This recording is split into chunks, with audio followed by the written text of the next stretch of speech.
Chapter 5. "Do we have time to stop here?" Holly asked abruptly. She had halted in front of a gaily decorated window filled with all sorts of toys and novelties. "Weasley's Wizarding Wheezes?" asked Cousin Harry, looking at the shop. "Of course, I'm sure there's time. In fact, no visit to Diagon Alley is complete without a stop here." He opened the door for Holly, and she eagerly entered. Weasley's Wizarding Wheezes had been closed the last time Holly had visited Diagon Alley. Holly had heard much about the place all last year and was glad to finally have a chance to see it for herself. "Welcome to Weasley's Wizarding Wheezes," greeted a cheerful witch with green hair and bright orange and yellow robes, standing behind the counter. "Oh, hello, Mr. Potter," added the witch, smiling. "How have you been?" "Just fine, Cassie," replied Cousin Harry warmly. "Is George in?" "Of course," replied Cassie. "I'll get him for you. Thanks." The witch left the counter and went into the back room. She returned a few minutes later, followed by a tall man with loose, shoulder-length reddish hair. The hair hung over his shoulders on one side, and a tiny gold earring dangled from the ear on the other. "Hi, Harry," the man said cheerfully, holding out his hand to Cousin Harry. "How are you?" "Fine, George," replied Cousin Harry, shaking George's hand warmly. "How's business?" "Doing good," said George enthusiastically. "Look for yourself." He gestured around the shop that was filled with people. "That's great," said Cousin Harry. "George," he said, "I'd like you to meet my cousin Holly, Holly Wycliffe. Holly, this is George Weasley. He's Rose's uncle, Ginny's brother," Cousin Harry added. "Well, hello there," said George Weasley, looking down at Holly with a big grin on his face. "It is indeed a pleasure to meet you." He held out his hand to shake Holly's. "Pleased to meet you, Mr. Weasley," said Holly politely while shaking his hand. "You know, I was hoping you'd bring her by," said Mr. Weasley to Cousin Harry. "I've been wanting to meet you," he added, looking back at Holly, "all summer." "You have?" asked Holly, surprised. She could tell his desire to meet her was indeed genuine. "Why ever for?" "To give you this." He reached behind the counter and brought out a small leather bag. The bag had a bright orange calligraphy-style W stitched on the outside. It was brightly colored red and purple with a festive blue drawstring. "What's this?" asked Holly curiously as she took the bag. It was quite heavy. "Your share," replied Mr. Weasley with a straight face and a twinkle in his eye. "My share?" asked Holly, puzzled. She looked up at Mr. Weasley. "Of what?" She opened the bag and looked in. Her eyes opened wide. It was filled with gold galleons. "What's this for?" she asked. In response, Mr. Weasley nodded to the wall behind him.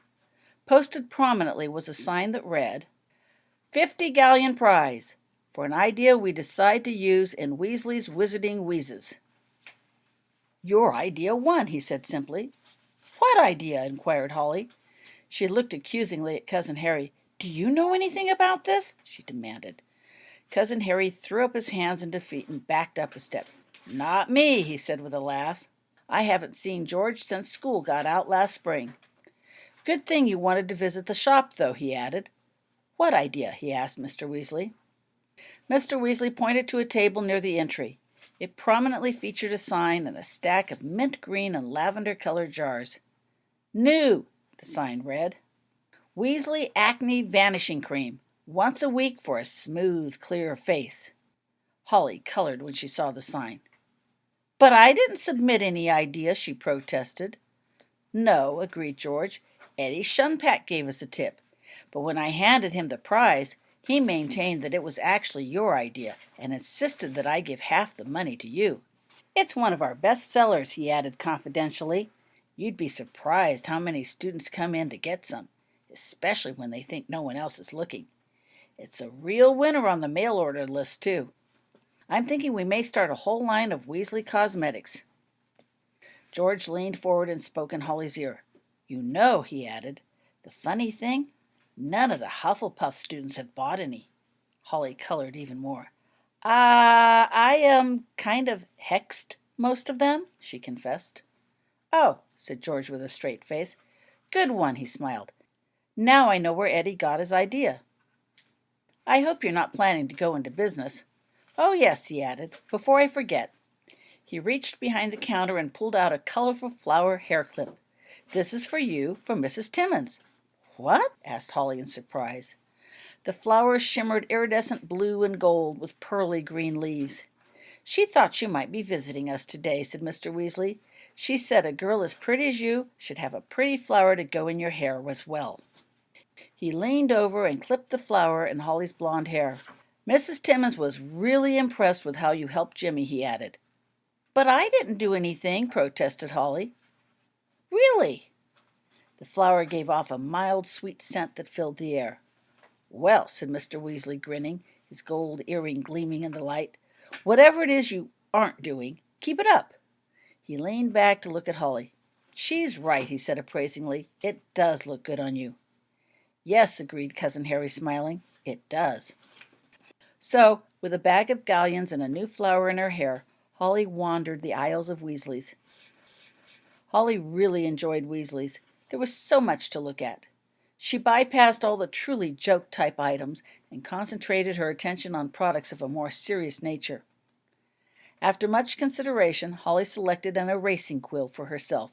It wrote using regular ink, but when you flipped the quill over, the feather part would erase whatever she had just written. That would help considerably in eliminating all the blotchy kind of work she'd done last year. Then she got a box of salmon-flavored moth treats for Sasha. They were supposed to flutter about and had to be caught before she could eat them. Holly selected a handheld fourth-year spell tester for Mark so he could easily review all the spells in their counters. He wasn't in fourth year, of course, but Holly figured with all his extra reading, Mark had advanced to at least that level on his own. For Becky, Holly selected a gold chain with a faceted crystal teardrop pendant. The pendant would change colors whenever the wearer warmed it with her fingers. When she finished shopping and had paid for her selections, Holly caught Cousin Harry's eye. He'd been chatting amicably with Mr. Weasley. All ready to go? He asked. Holly nodded. Yes, sir, she replied. So the two left Weasley's and continued on down the alley. Bertie Bott's turned out to be fairly filled, but Cousin Harry led Holly through the crowds to a large, nearly empty table in the back, where an elderly couple already sat. Even seated, the man was rather tall, and the lady seemed short and plump by comparison. They both stood up at Cousin Harry's arrival. Hello, Harry, said the man, reaching out to shake Cousin Harry's hand. I see you finally made it. Hi, Dad, replied Cousin Harry warmly. I'd like you to meet Miss Holly Wycliffe. Holly, this is Mum and Dad Weasley.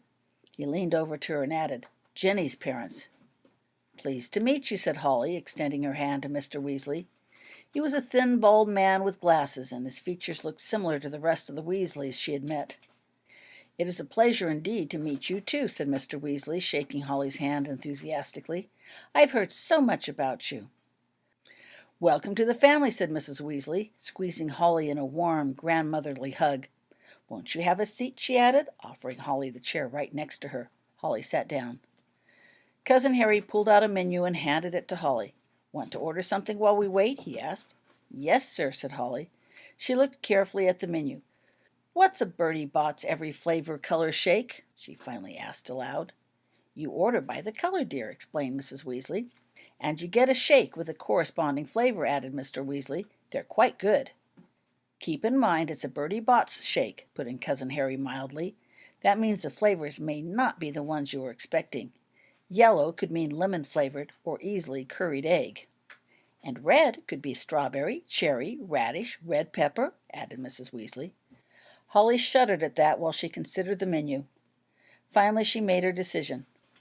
I'll have a muggle burger and fries, she said into the menu. That had been good last year. And a blue-colored shake, she finished. You can't do much in flavors with blue, she announced confidently. You'd be surprised, said Cousin Harry neutrally. Holly rummaged around in her bag and brought out one of the salmon moth treats. She dropped the moth on the floor and it fluttered off under the tables, much to the delight of Sasha, who instantly chased it. When Holly looked up again, her food had arrived. Eagerly, she took a sip of the bright blue shake. It tastes fishy, she announced in surprise. Ah, a blue-fin tuna shake, pronounced Mr. Weasley. You got lucky. It's much better than the blue India ink shake I got once. Oh, come on, Arthur, said Mrs. Weasley. You surely can't expect the poor child to believe you actually ate that disgusting shake. Well, I would have, returned Mr. Weasley righteously, if it hadn't accidentally spilled first. "You mean if you hadn't accidentally tipped it all over my best dress," retorted Mrs. Weasley amicably. "It never did clean properly after that," she added to Holly, "and I had to throw it out." "And I got you a new one, dear, didn't I?" added Mr. Weasley quickly. "Yes, you did," said Mrs. Weasley with a smile, "and I still have it. Not that I can get into it like I used to." She leaned over and gave Mr. Weasley a quick peck on the cheek. Mr. Weasley looked flustered at the outward show of affection. Holly smiled and took another sip of her blue shake.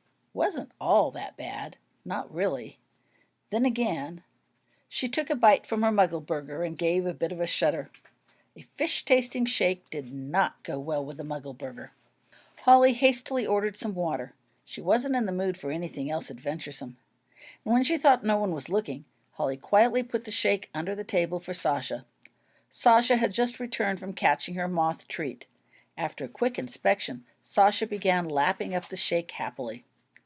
Holly could feel someone laughing, not out loud, but the humor was there. Holly turned her head towards the source and saw Cousin Harry staring at her without expression, his green eyes twinkling at her actions. Holly could feel her face warm with embarrassment. Cousin Harry leaned over and whispered, "I won't tell you what I did with the burnt dinner charcoal-tasting one I got when I ordered black. I was hoping for a nice licorice or blackberry flavor at the time." Holly smiled. Cousin Harry's words made her feel better. "Hey," said Mr. Weasley as he reached into his pocket. He brought out a photo and handed it to Holly. "Take a look at this." Holly looked at the photo obligingly. It showed a very proud-looking Mr. Weasley balancing a huge, fat, red tube of some sort in his arms. The tube was wider than Mr. Weasley and nearly as tall. It curved into a fishhook shape at the bottom and seemed ready to fall over at any minute without Mr. Weasley being there to hold it up.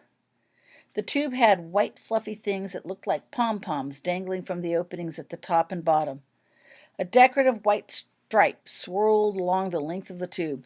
It looked terribly awkward as Mr. Weasley repeatedly rebalanced it against his free arm to hold it upright while he tried to wave into the camera. Holly smiled back at the smiling face in the photo and then looked up at Mr. Weasley. "What do you think it is?" he asked her expectantly. "I have no idea," Holly replied politely. "It's awfully fancy looking, but I suppose you could use it as a culvert or a drain pipe," she mused. Mr. Weasley frowned, genuinely disappointed. Holly looked around at the group. Was she supposed to know what it was? "Don't you mind him," consoled Mrs. Weasley, noting Holly's distressed look. "Arthur has decided to become an inventor in his spare time. He found this muggle book called Wizard of Menlo Park," explained Cousin Harry. "It's about an American inventor named Thomas Edison, and Dad has decided he wants to become the Wizard of Ottery Park. That's where they live," he added. "Dad's shed used to be full of muggle objects that he had taken apart and put back together with a few magic modifications. Now it's full of all sorts of strange contraptions he claims are inventions." "They are inventions," said Mr. Weasley, sounding hurt, but not really upset. "There's the one that cleans and perfumes the air." "Eau de bleach is not my idea of perfume," put in Mrs. Weasley. "And my rubber ducky that can fly and talk. What child wouldn't want that?" "You mean the one that sank like a rock in the bathtub?" queried Cousin Harry with an amused smile. "Yes, well," said Mr. Weasley, a bit flustered, "it's still an invention, and it flies nicely." "But it only likes you," put in Mrs. Weasley. "It flew off and landed on a shelf out of reach when I tried to catch it." "And nipped me," added Cousin Harry amicably. "So what does this one do?" asked Holly quickly, before any more less than spectacular inventions were mentioned. "I have no idea," replied Mr. Weasley promptly. "That's why I was asking you." "But you invented it," protested Holly. "Don't you know what it'll do?" "Of course not," replied Mr. Weasley. "Where would be the fun in that?" "Dad invents something first, and then spends the rest of his time trying to figure out what it does," explained Cousin Harry. "That's right," agreed Mr. Weasley. "I've been dropping all sorts of things down the tube. It makes a lot of noise while inside, but so far nothing has happened. Things just come out the other end unchanged." "Maybe it's just a noisemaker," replied Holly, looking at the photo one more time before handing it back. Replied Mr. Weasley, giving the photo one last look before returning it to his pocket. "I hate to think I did all that work for a simple noisemaker. It does something, I just know it. I just have to keep on searching until I find out what." Holly suddenly felt a surge of emotion from Cousin Harry. She glanced up at him and then followed his eyes out the door and across the alley. In the distance, she recognized some familiar figures. Soon after, the rest of the Potter family came in, followed by Rose Weasley and her family. Everyone carried all sorts of bundles and packages. Cousin Harry stood, grabbed some of the bags, and offered his seat to his wife, Ginny, who looked rather tired. "Get everything?" he murmured to her while she sat. "Yes," she smiled wearily. "We did. And you? Everything taken care of?" "Yes," he replied briefly. "Hiya, Cuz," greeted James Potter, sliding in beside Holly. "How was your summer?" "Okay, I guess," lied Holly, not wanting to think about her summer experience. "And yours?" "Terrific," replied James with a grin. "We hung out at Grandmom and Granddad's farm. They've lots of space there. We spent most of our time on our brooms, practicing Quidditch. Albus and Rose are getting quite good. They should try out for the team if there's an opening." "No, thanks," put in Rose promptly, brushing her long red hair out of her face. "Quidditch is fun, but once you join the team, there's no time to study. Oh, Grandmom," added Rose, directing her attention to Mrs. Weasley, "I think I left my bag at your house this morning. It's the blue one I got for Christmas, remember? Could you get it for me before I leave for Hogwarts tomorrow?" "Of course, dear," said Mrs. Weasley affectionately. "I'll send it to you by owl first thing in the morning." Once everyone settled, Lily Potter grabbed a menu and ordered a berry sparkle surprise. Hugo, Albus, James, and Rose soon followed suit with their own orders, as did the rest of the adults. A lively conversation followed, detailing their shopping experiences while they waited. "We'd have finished much sooner," confessed Ginny, "if we could have bypassed Weasley's. It took forever to get out of there." "I like the flower in your hair," said Rose to Holly. "Did you get that from Weasley's? I think I saw them for sale there." Yes," said Holly, feeling suddenly very shy, not wanting to mention why she had it. "Thanks," she added. "I like it, too." She shook her head slightly, getting another whiff of perfumed scent from the flower. Once the food arrived, the conversation slowed to a standstill as everyone settled down to eat. As Holly had already eaten, she took the opportunity to close her eyes and see if she could count the number of people in the store. 1, 2. The store was full of people, and everyone kept moving about. Holly opened her eyes, giving up the attempt. She'd have to try again sometime when people weren't moving around so much. Maybe in a classroom or at a Quidditch match or something. When the food was finished, Ginny insisted everyone pick up their bags and head for home. She wanted the kids to have a good night's sleep and be well rested before taking off for Hogwarts the next day. So the bags were all collected and the whole group headed out of Diagon Alley. Once on the street curb, Cousin Harry pulled out his card and called for Stan. The taxi arrived soon after, and a smiling Stan got out to load the bags in the trunk. Holly watched in disbelief as Stan piled package after package into the trunk without any sign of difficulty.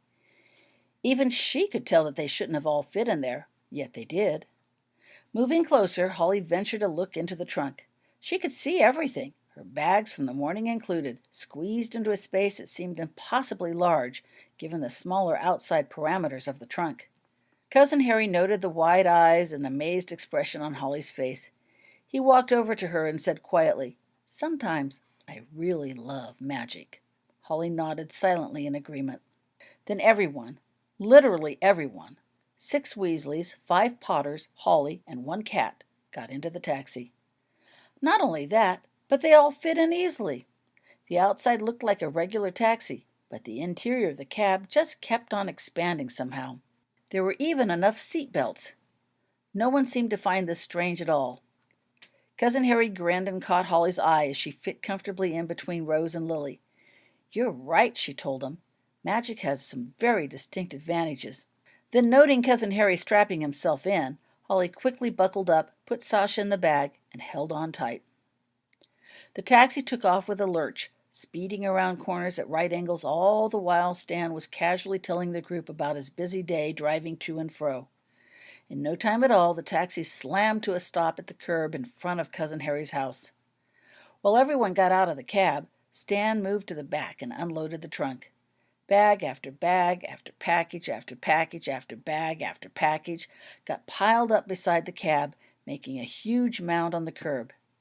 Mrs. Weasley gave everyone, Holly included, a big hug goodbye, while Cousin Harry and Ron Weasley took care of the fare. Then Mum and Dad Weasley waved a final goodbye and got back into the cab. They still needed a ride to the farm. Stan waved a cheery goodbye to the group and got swiftly back in the cab. With scarcely a sound, the cab took off, vanishing from sight, leaving the group standing on the curb. It was still daylight outside. Cousin Harry looked around the square. "Anyone looking?" he asked Jenny. "I don't see anyone," said Jenny, looking also. "Here," said Cousin Harry, handing Holly a folded slip of paper. "Memorize this." Holly unfolded the paper and read, "Harry Potter's house may be found at number 12 Grimold Place." "I thought you might like to know where I live," explained Cousin Harry as Holly looked at the paper. "Got it memorized?" "Yes, sir." "Good. Give me the paper." Holly folded and returned the paper. Cousin Harry pointed his wand and it threw sparks on the paper. The paper lit up and burned swiftly, leaving a few fragments of ash drifting to the ground. Then Cousin Harry had Holly face the wall between numbers 11 and 13, where number 12 should have been. "Now," he instructed, "think about what you have just read." Holly reviewed the sentence in her mind. As soon as she reached the part about number 12, a battered door appeared out of nowhere, squishing itself between the other doors. On either side appeared some dirty walls and grimy windows. It was as though an extra house had grown in the middle, pushing those on either side out of its way. "If you don't know the address," explained Cousin Harry to Holly as they looked at the new door, labeled number 12, which had appeared between the other two, "you can't find our house. Your family," he added. "Now you can visit us any time you wish." "Come along, everyone," said Jenny briskly, pulling out her wand. "Let's get inside." She gathered some bags and started walking across the street. The rest of the group followed suit. In short time, all the bags had been carried up the worn steps to the front entrance. Jenny pulled out her wand and tapped the door 3 times. The door swung open, and everyone trooped inside. Their entrance made quite a bit of clatter, but the noise was almost immediately drowned out by a most horrible, blood-curdling, ear-splitting screech. Holly froze in her steps and nearly dropped her things in surprise. Sasha jumped out of her bag and raced out of sight. The source of the noise was a life-sized painting of an old woman wearing a black cap. It hung in the hallway. The old woman was screaming and screaming as if in terrible agony.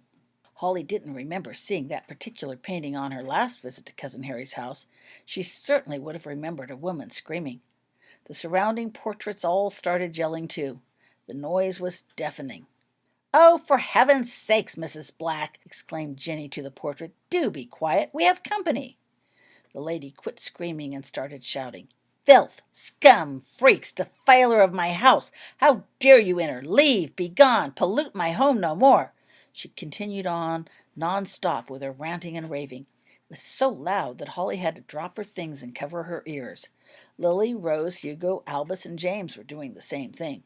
"Harry!" cried Jenny in frustration. "Do something!" Mr. and Mrs. Weasley moved to either side of the portrait, grabbed the edge of the black curtain that hung there. The ease with which they took their positions suggested they had done this frequently before. Cousin Harry drew out his wand. "Ready?" he asked the Weasleys. "Ready!" they shouted back, amidst all the other yelling voices.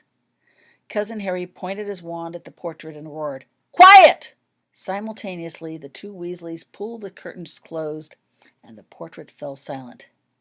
Then Cousin Harry aimed his wand at all the other yelling portraits. "Silence!" he ordered, and the room became quiet. "Thanks," said Cousin Harry to Ron and Hermione.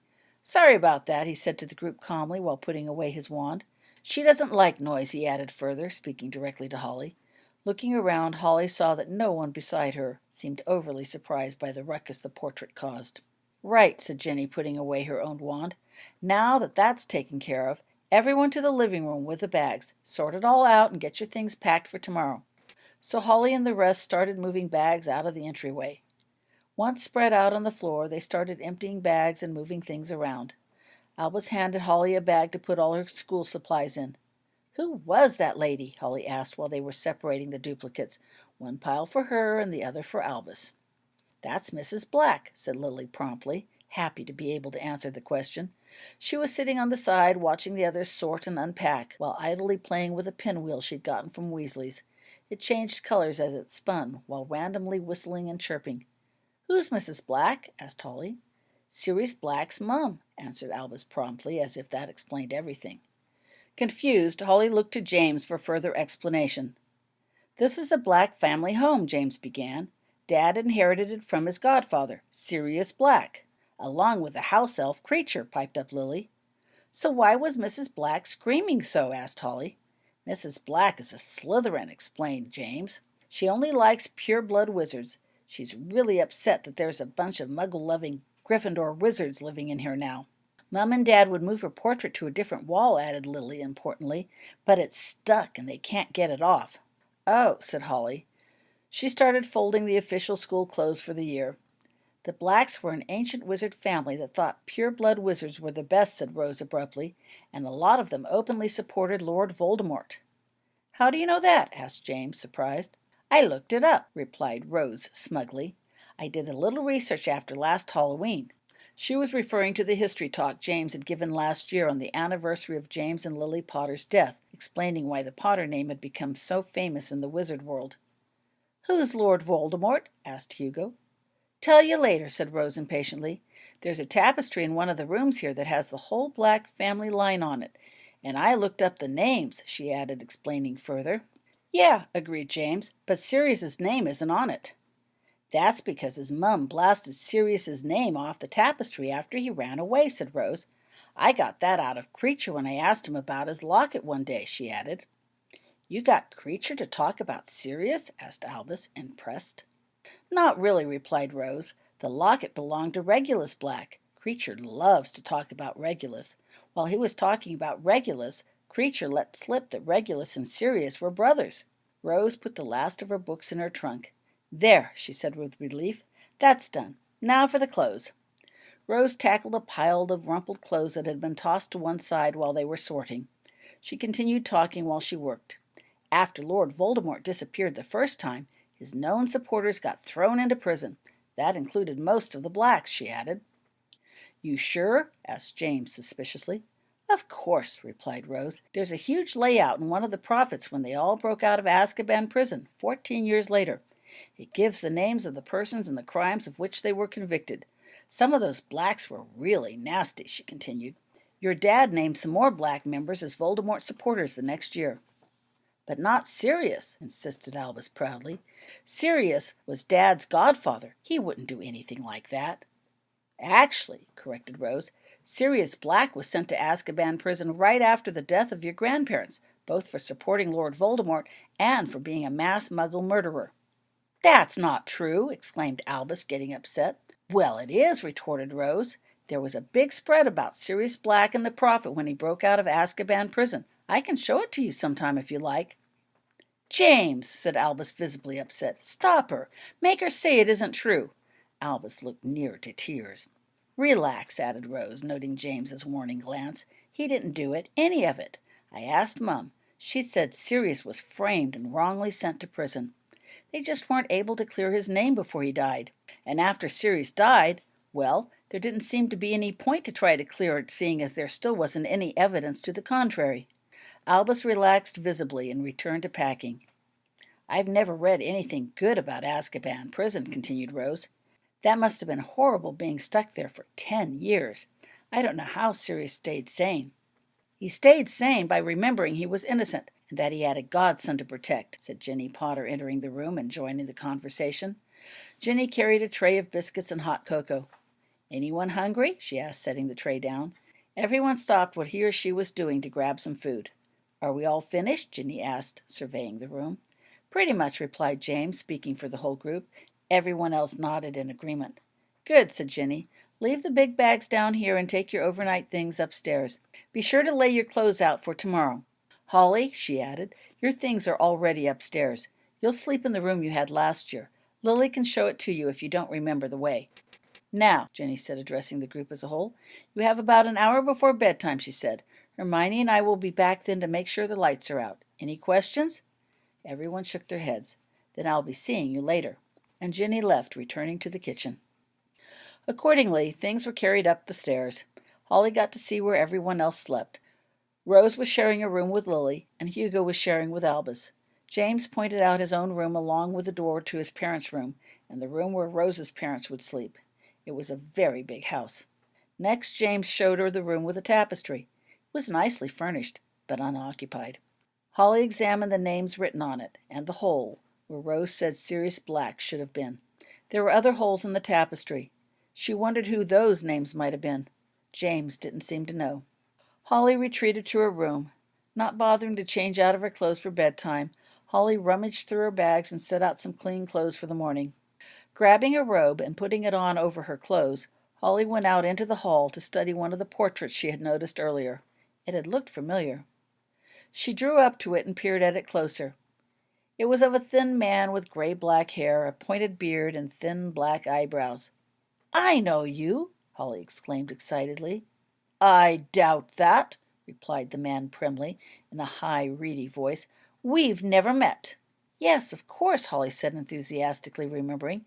"Your name is Phineas. There's a painting of you in the headmaster's office. Were you once a headmaster?" The man in the portrait leaned back and said, "Humph," as he pointedly looked away from her. "You were very helpful, if I recall," added Holly warmly. "You obviously have the wrong portrait," snorted the person in the portrait disdainfully. "You're a complete stranger. Why would I ever help you?" "But you did," protested Holly. "I distinctly remember you talking to Headmaster Snape and—" Holly stopped. All that hadn't happened, not really. She remembered him from the other world, Tom Riddle's cursed world, the world that never was. "I guess you're right," Holly said, feeling dejected. "I don't suppose you've ever seen me before, so you couldn't have been helpful." She turned sadly and began to walk back to her room. "Just a minute, child," the man in the portrait said suddenly. "Just because we haven't met doesn't mean we can't." Holly paused. "What do you mean?" she asked, turning to look at the portrait again. "I mean," he said, looking directly at Holly, "let me introduce myself." Bending in an elaborate courtly bow, he continued, "My name is Phineas Nigellus Black, past headmaster of Hogwarts. And you are?" Holly smiled and eagerly walked back to the portrait. "My name is Holly Ann Wycliffe. I am most pleased to make your acquaintance." She dipped in a small curtsy in front of the portrait. Mr. Black smiled, obviously pleased by her response. "It is not often," he responded gallantly, "that I meet someone of such courtesy and manners these days. You wouldn't happen to be a Slytherin, would you?" No," replied Holly. "Hufflepuff." "Pity," said Mr. Black with mock sorrow. "On the other hand, I had no idea there were such pearls among the Hufflepuffs." Holly giggled. "You're funny. Are all the headmasters so nice?" "Goodness, child!" exclaimed Mr. Black. "How many headmasters do you know?" "Well," began Holly, "there's Headmistress McGonagall. She seemed pretty nice. And then there's you, and Headmaster Snape, but I don't suppose I know him," she added sorrowfully. "Not really, but he was very, very nice." "I must say," stated Mr. Black, looking at her thoughtfully while he twisted the point of his beard, "that you have a most unique outlook on people indeed." "Holly?" Holly turned to look at the source of the new voice. It was Lily. She was wearing purple pajamas with green satin trim. "Yes?" "Will you play with me?" Lily asked. While she waited for an answer, the purple pajamas gradually changed its color to a maroon with yellow satin trim. Yes," Holly replied, staring at her pajamas with interest. "I guess I can." Lily smiled happily. "Good. Rose is too busy reading a book to play, and Hugo wants to hang out with Albus. Come with me," she added, walking back to her room. Holly threw a last glance at the portrait. "I've got to go now," she told Mr. Black. "I'll see you later. It was a pleasure meeting you." "And you too," said Mr. Black, tipping his hat. So Holly spent the rest of her time playing wizard games with Lily.